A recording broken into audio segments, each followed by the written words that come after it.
Hey, everybody. Good morning. Trey Griggs here with Beta Consulting Group, and welcome to episode 118 of Standing Out, the daily podcast about sales, marketing, and leadership. Hope your Monday is getting off to a great start. If it didn't get off to a great start, listen, we got something for you next Monday. Make sure you join us every Monday at 6 a.m. for another episode of Iron Minds, where iron sharpens iron, so one person sharpens another. We're getting our minds right for the week. Next, we've got a great show. We got Samantha Jones on the show next week at 6 a.m. for Iron Minds. She's going to be doing a hit workout. Ladies, we need you. Join us. 6 a.m. Central Time, Iron Minds every week, right here on LinkedIn Live, Facebook, Twitter, and YouTube. Again, hope you're having a great start to your day and to your week. We got a great week of shows this week. Today's guest is going to be awesome. Can't wait to bring him on. But before we do that, I want to give a shout out to our sponsor, to TAFS. They are the good guys in freight factoring, helping those carriers and owner operators keep those wheels turning, make sure that freight keeps moving across the country. If you are an owner operator or running a carrier operation, or just a driver in general, a truck driver, first of all, I want to say thank you for what you're doing to keep the freight moving. We appreciate you and what you're doing. Now, if you haven't checked out TAFS, be sure to go check them out at tafs.com, or simply click on the link that's going to be in the comments section today from Morgan or from Ruth. They're going to put that in there. You can click on that. That's going to take you right to my landing page with TAFS, so you can get started immediately. And listen, if you're a freight broker, you've got carriers out there that you want to help out and take care of, you can become a referral partner. So click on that link, get started with them today, and help your carriers make sure they have all the things they need, all the resources to keep those wheels moving and keep the freight moving. We appreciate that. Also, I want to give a shout out to a really cool sales and marketing tool that I started using. It's called Connected, and it's a great way to reach out to people, especially through LinkedIn on that platform. I have a coupon code or a referral code that I'd love for you to click on and get started with that. So we'll put that in the show notes today and in the comments. Click on that. It's a phenomenal tool. Make sure you let them know that Trey sent you. But if you click on that link and get started, that would be great. We'd appreciate that. But a phenomenal tool in terms of connecting and growing your followers and your connections on LinkedIn in a very organic and cool way. So check that out when you get the chance. All right, everybody, we're going to go ahead and get started with today's show. It's going to be awesome. If you are in the comments today, as Erica is, Erica, welcome. Thanks for joining the show. If you're in the comments today, let us know where you're coming from, where you're watching the show from today. And we appreciate you guys being with us in this show today. And also, you might as well pick up a little bit of swag if you get the chance today after the show. Get the water bottles, get the coffee mugs, all kinds of good stuff from our swag store. We're still in the grand opening. It's still the month of August. If you use coupon code BETA-GO, you can get 30% off of your entire order, whether it's the water bottle, the coffee mug, the t-shirts, and everything else that we have there, including those hashtag shirts. We've got an Iron Sharpens Iron hashtag shirt. So, Erica, you can pick one of those up. Be ready for the Iron Minds episode next Monday. So it's going to be awesome. All right, let's get the show started, everybody. I met this guy about a month ago. I learned a little bit about his business and what he's doing for carriers. He's a part of the TAFS network as well, and somebody that I have a ton of respect for in terms of what he does. Everybody give it up for my good friend, Tim Tilenov. Tim, what's up, man? Hey, How you doing? How are you, Trey? Happy Monday. Happy Monday to you too, man. Good to have you on the show, and thanks for being a part of this today. Graham's coming to us from Nashville. What's up, Graham? Always good to see that guy. Nashville's one of those towns that I could live in. I mean, I've been there, and I've heard that it's becoming Nash Vegas, but I love Nashville. It's a great place. Have you ever been to Nashville, Tim? Yes, so I went there too. I think Graham is from Reliance Partners. So I went there, I think a month ago. Yeah, it was in July. It was a big, huge conference for trucking companies and brokers. That was the first time when I actually stayed in Nashville. And when I came back home, I told my wife, hey, I think we found our next city, because I really loved it, especially the Broadway. It's just so much fun. It's phenomenal. Such a great town. No state income tax. I mean, that alone is worth at least, giving it a shot.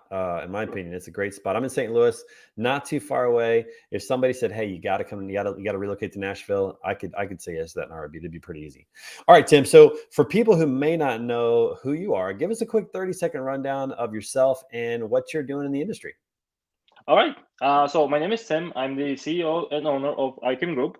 I started in logistics like 9 years ago. As of right now, I am working in every possible way to help carriers. It's a tough time for them as of right now, for the past year for sure. So we are doing everything from A to Z, starting with opening an authority and signing up drivers, all the way to factoring with tabs, insurance, fuel cards, claims and safety compliance, and EOD. So basically from A to Z. Whoever has anything to do with trucking, they can come to us. We have 7 offices. The main office is here in Chicago, and we just help them out to survive in this business with different Yeah, tools. I think that you would agree with me that we're very thankful for truck drivers and what they do for the industry, keeping that freight moving. I was just at the grocery store this morning, believe it or not, with my youngest Naomi. We went to grab some breakfast items for the week, and there was a truck driver there from US Foods that was delivering food. And I reached out to him. I said, "Thank you so much." And my daughter's like, "Dad, why did you don't even know that guy?" I'm like, "You know what?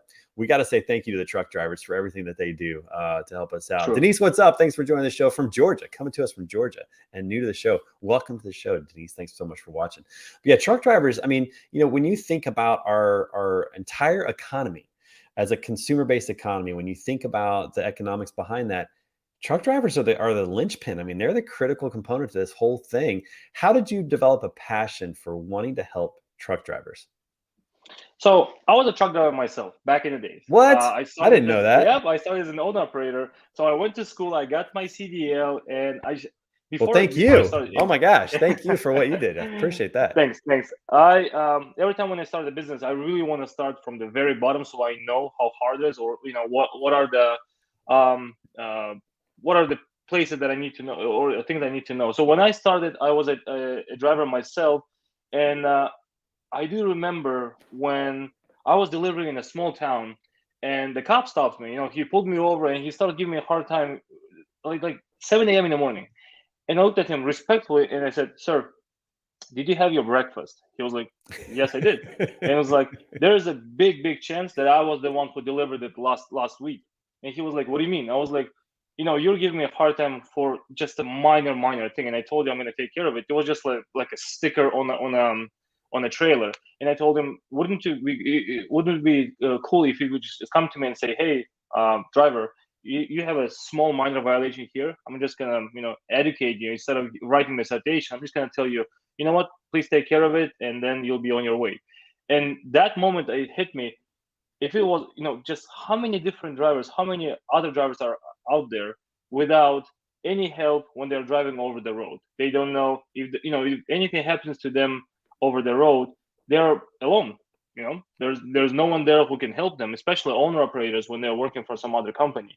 And that's when I started thinking about creating an environment or creating a service where I can help everyone: company driver, owner operator, or a carrier. And that's what we're doing. We started 3 years ago with 2 companies. Right now we have 225 companies, I think, as of this morning, who are working with us on a daily basis on absolutely every matter. And especially in COVID, like you mentioned, especially in COVID, we started appreciating drivers way more because everything was shut down, and Right. only drivers were on the road. They're risking their lives, leaving their families.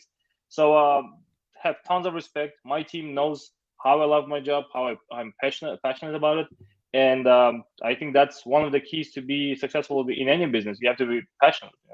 Yeah, no doubt about that. I want to go back to the truck driving though, real quick. So, what Yeah. kind of truck did you drive? Were you a flatbed hauler, or a van, or reefer? No, it was just a simple drive-in. It was the Simple simplest drive-in. out there. Yeah. Very good. And did you go over the road in terms of like, were you long haul or were you more regional? No, I went all 48. Actually, I think on my fridge I have about 42 magnets with states because I Oh, was nice. gathering and I was Yeah. collecting them. So yeah, I traveled everywhere, and my one of the most favorite states to drive in, it was believe it or not, it was Maine. I don't know why, I just loved it. It Yeah. was I cool. was going to ask you, which state did you enjoy the most, or what location you enjoy the most? I've been to Maine. It's a hidden gem up there. People think Boston, they don't think much north of that, but like Maine, New Hampshire, Vermont, beautiful states, absolutely Yeah, beautiful states. yep, they are beautiful Some for areas, sure. but absolutely beautiful. How about the West Coast? Favorite spot on the West Coast? Did you go out west? None.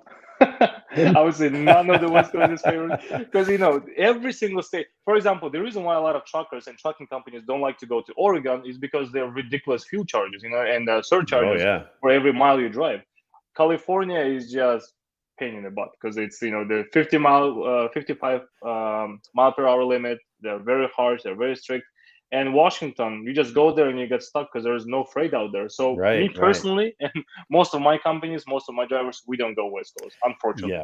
I mean, if you live out there and you're running the I-5 corridor, that makes sense. But if you're not Yeah, from there, yeah, you better have some good freight coming back or something at least to get you out of there because especially right now with this AB5 new law, it's oh, just terrible there. it's crazy. Well, I see. I'm a big fan of Montana, so it's not quite all the way out there. It's beautiful. It's It is. before the Rocky Mountains in parts of it, so some of it is flat on the eastern Hmm. part of Montana. Beautiful states out there, but I'll have to give you Maine. That's a beautiful spot. That's good. All It right, is. so let's talk about what you're doing with truck drivers. Truck drivers are heroes. They're working hard. It's such a capital intensive business. You have to buy a truck, you have to buy insurance. There's a lot of money you got to spend up front. And a lot of drivers who jump into it may not have the skills to do well in that. What are some of the things that you're helping drivers with? Where do you see those problems primarily when drivers are new entrants into the industry? So, great question. So, what happened last year? Ourselves, my company opened about 45 or 47 new entrants, new carriers, and that's a huge number. So, what it tells me is when the market was good, as it was good in 19 and 20, everybody started making pretty good money, and then the drivers started, hey, instead of driving and getting paid per mile, I'm just gonna go ahead and buy my own truck, and that's it. I'm gonna make tons of money. Well, that's wrong. Right. We That's know that's we the all thought, know. but that does not always happen. True. And then I find on our Facebook page, or in Facebook groups, I find a lot of comments that are saying, "Hey, so I have this deal: a truck worth $250,000, a trailer worth $100,000, and then insurance costing like $2,000 a month." And they're like, "Well, I'm ready to sign up." I was like, "No, hold on. Even if they're coming to us and trying to get the help, I was like, no, I'm not gonna put you in this position, knowing that in 6 months or maybe 8 months you'll just go bankrupt." So we start educating them on different types of insurances, where they can save money, how they can save money. Hmm. We have a huge network of dealers who are willing to work with us and with our customers and clients in terms of financing or in terms of better deals. They're not ripping them off for sure. And then we just educate them on all compliance side, because something that can shut them down is compliance as well. And we just go ahead and educate them. A lot of people ask us why we even spend time and kind of push client away from us. Well, I'm not pushing my client away from me. I'm thinking about his future. I'm thinking about him not being in half a million debt in the next 6 to 8 months. And that's why the word of mouth spread out there, and that's why we have so many clients, because we didn't do any of the advertising up to this day. And I think us being honest, us thinking about the whole entire industry as much as we can, that's helping a lot of people right now. Yeah, no, I think that's a business skill that people should take into consideration more often is, doing what's in the best interest of the client or the customer more so than what's in the best interest of you. Because, I think you have to ask drivers, why do you want to be a driver? Why do you want to get into it? Some might say, well, I want to travel the country, or I just like driving. So this sounds like a good fit. But that may mean that they have serious deficiencies in accounting or in business skills. Other people may say, hey, I know this is a great way to make a lot of money. My dad was a driver. I saw the whole thing happen, and they have the skills to do it, and they're ready to go. But I think you have to ask, like, what's your motive? What do you want to do? And if their desire is simply to drive the country, and I mean, there's nothing wrong with that. That's cool. But if that's their Yeah. desire, then that tells you, hey, you might need some help in these areas, and I can help out with that. And let's make sure we have these things buttoned up before you jump in. And like you said, find yourself $500,000 in debt and not sure what to do, but you're out there having a good time driving, and that's not going to last. And so I love the fact that you're interested in really thinking about what's in the best interest of your client or customer. I think too many businesses don't think that way. They think about what's in their best interest. And that's such a short-term mindset. How long have you been doing this? And like you said, word of mouth is really important. How long have you been doing this without having to market at all? Well, iTeam Group, the main company, the holding Hmm. company, we launched it, as I said, like 3 years ago, and then we have a set companies who are working on in separate fields. For example, iTeam Consulting Agency is our agency on consulting and managing. So basically, compliance, accounting, hiring, insurance, and et cetera. Then we started it in 2020. And then Hero ELD, that's our own ELD provider that we launched just last year. And as of right Oh, now, we have nice. 11, You have a physical 1,100 clients. ELD, you're a Yeah, physical ELD provider. yeah. Okay, very Uh-huh. cool. Wow, nice. And one of the reasons why we launched EOD is, especially in Chicago area, we have 3 or 4 different providers that are a little sketchy. They're like, whoever is using them is getting tons of violations. And I was Mm. like, wait a second, why would people go there and buy that EOD knowing that they're going to get in trouble when they have DOT audit or something? So I was like, let's do it, and let's go ahead and open our own. So it's Hero EOD. In fact, Hero is the name of my dog. That's why we called it Hero EOD. Then we have Unusual Carriers. That's our carrier company. So it's a trucking company where we offer an amazing, I don't know if I can say it here, but we offer amazing deals for our own operators. And then we have 312 Insurance Solutions. That's where we help our clients with their insurance. Yeah, which is So terribly costly right now. It's it it's is. crazy with all of that. No, that's you're just constantly just finding the areas that you can help out. Now I have to ask a question. So your name is Tim. Is Tim? Is that artificial intelligence Tim, or where did that come from? A lot of people thought it. You know what? And that's actually cool. And when the first person told me, I was like, that's really cool. Actually, that's way simpler. So my wife's name is Aigul, Aigul, and my name is Tim or Timur. So we just So combined just it, merge them and yeah, together. it's That's right. Yep. But yeah, you know what? That's a lot of people thought so. They were like, oh, it's artificial intelligence. I was like, well, yeah, why not? Sure. Yeah. That's so funny how names come about. What kind of does that? I knew the founder of Aljex, the software TMS, the Aljex, Uh-huh. and it stood for Allison, Jeff, and X because that's who he was supporting was his daughter Allison, his son Jeff, and his ex-wife. Oh, wow. So that's how I was explained. That's where the name Aljex came from. I thought that was pretty funny, but I always like It asking is. those stories where names X. come from. So. X. All right, so just merging those two It's names funny. together, which is good. So, what's the Yeah. next problem that you see in trucking that you're interested maybe in solving, or what are some other issues that you're just kind of seeing out there, especially in this market where things are taking a downturn? Fortunately, fuel's coming down a little bit, but not a lot. But rates have really come down quite a bit, especially in the last 6 months. What are some issues that you're seeing now, or what are some other things you're trying to solve for?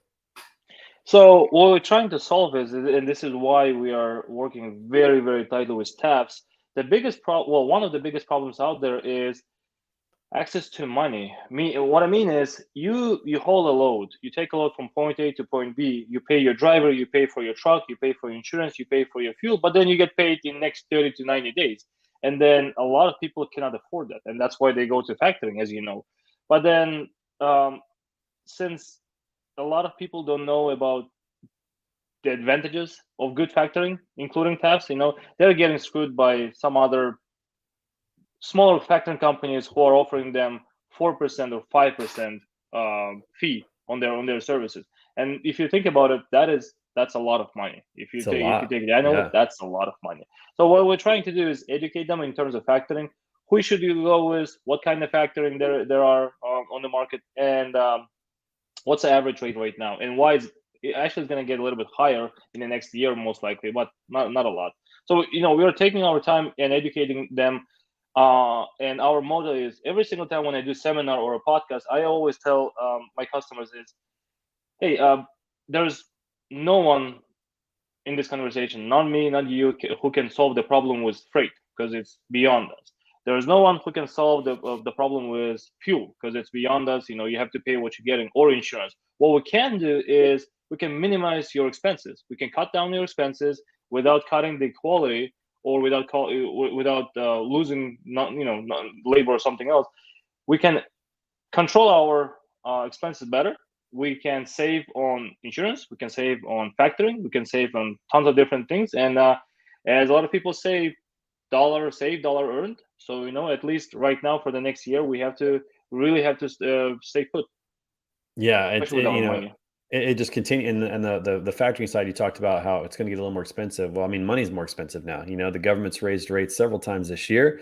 They might do it one more time, or maybe twice Yep. before the end of the year. Again, they've said that, which just makes the price of money more expensive, and factoring and any type of loan becomes more expensive in that regard. But yeah, looking at the variables and the non-variables, where you can make changes and where you can, is so critical. And that's why I love working with TAPS as well, because I really believe that they are in the business of educating drivers to succeed, not just take advantage of them. And that's where you see this coalition of people like yourself, and there's several others.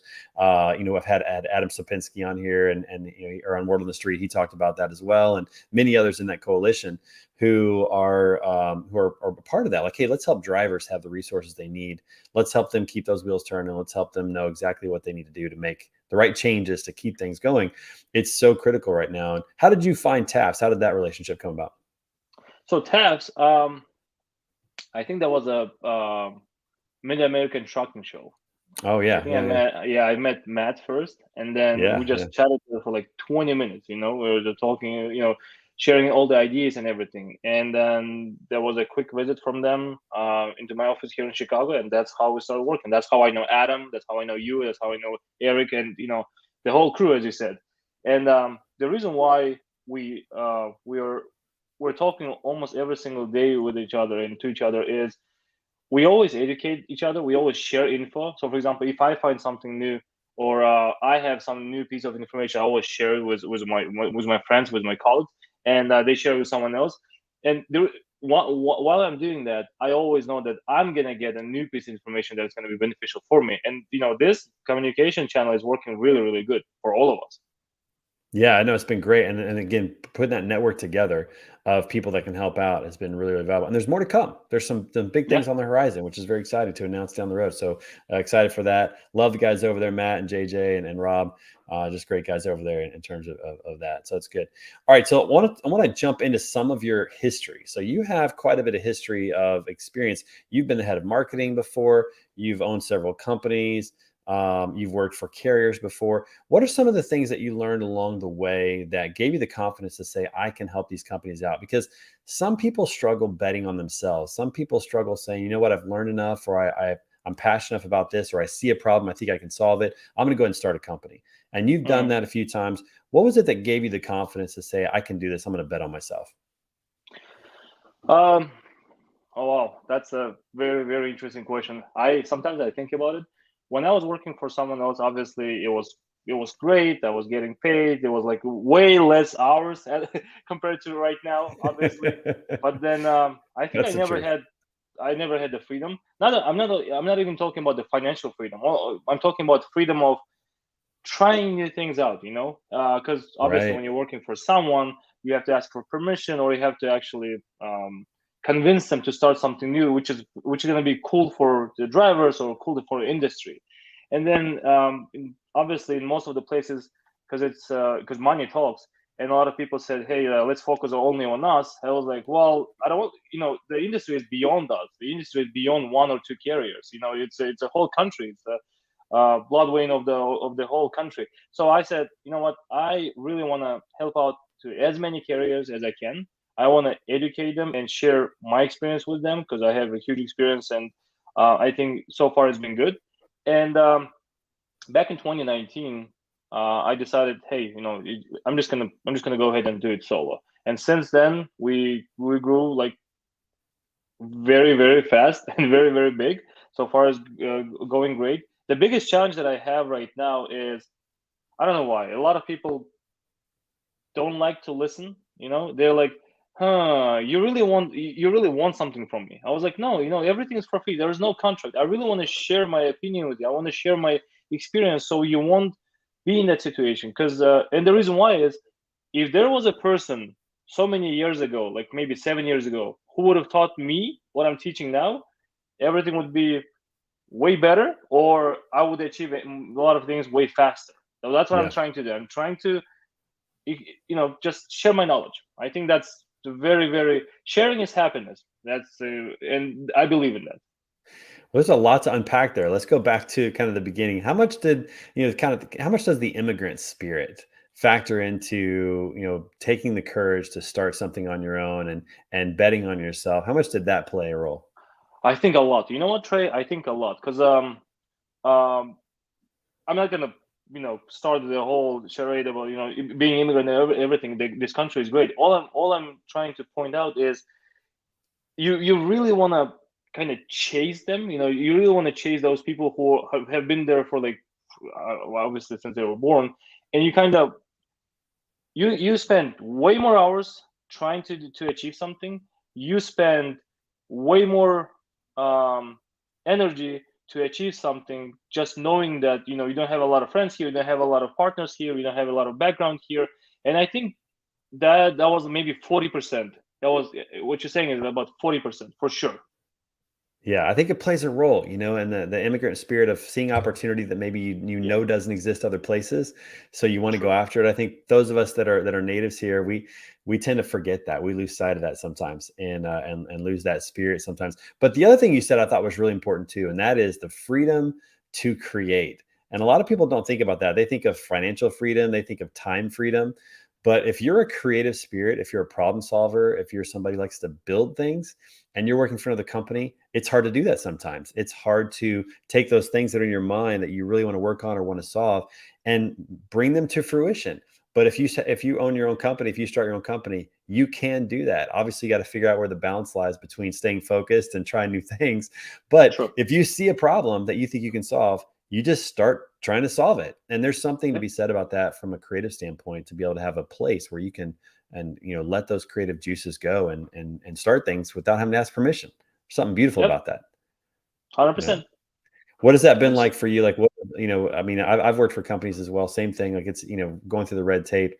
I think that I would almost say this. I would think that benefit, that freedom, is sometimes even more valuable than time or money, because I've found that if I've got ideas in my head and I don't have a way to get them out, it's just like being in jail. Like, your thoughts True. have True. nowhere to go, and a lot of Yep. times they die.